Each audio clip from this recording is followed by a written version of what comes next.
Going on Jerome's, there was a lot of high hopes coming into the season with Brian Flores taking over the defense from Ed Donishell. But week 3 against the Chargers, 475 yards allowed at home, ain't no good. But thankfully, mercifully, week 4, wanting some more, the Vikings got that heat going down in Carolina against Bryce Young and the stupid Panthers, and it was beautiful. Harrison Smith had a career game, 3 sacks, including the game winner, and frankly should be a shoo-in for NFC Defensive Player of the Week. We'll see what happens, and it was just beautiful, man. Marcus Davenport played his first significant time this season, and you can see like how this defense was supposed to be, and super frustrating that Davenport didn't really play the first 3 games outside of 4 snaps against Philly, but now it was yum time. It is. Now I fully understand people will be like, oh, it's just the Panthers, oh, it's Bryce Young, oh, it's the Panthers offensive line.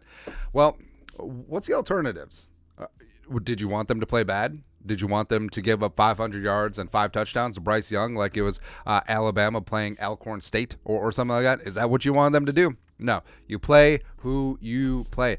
And all these juggernaut teams, hey, occasionally they get to play the Bears too. Occasionally they get to play the Panthers too. Blah, blah, blah, blah, blah, blah, blah, blah. That's all here, man. It's all here. But the Vikings defense got after it against Carolina. 6 points allowed. Remember, the only touchdown was by Kirk Cousins.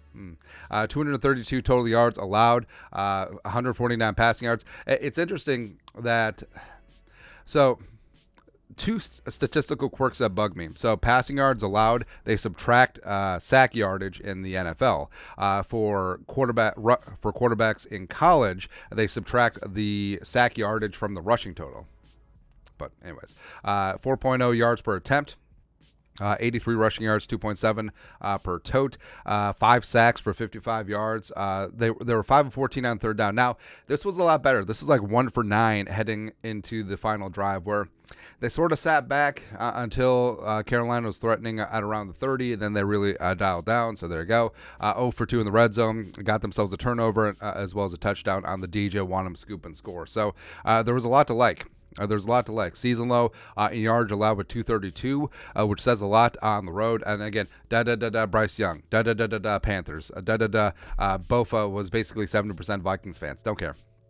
Don't care, man. Season high sacks with 5, season high pressures with 15. Because first 3 games, like Danielle Hunter had 5 sacks, but the Vikings win rate in terms of pressures was relatively low. So it basically was a one-man show, but Davenport being in there, Wanham really stepping up, I mean, it made all the difference in the world because the Vikings actually had a season low in blitz percentage. Brian Flores was completely bringing it, man.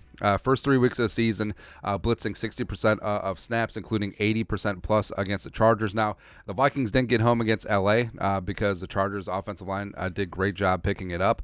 And that's the problem with blitzing, is if you're not getting home, then your secondary with fewer defenders is going to get exposed by any competent quarterback. But the Vikings, that's why getting pressure on the quarterback with 4 consistently is the greatest competitive advantage in defense. It is.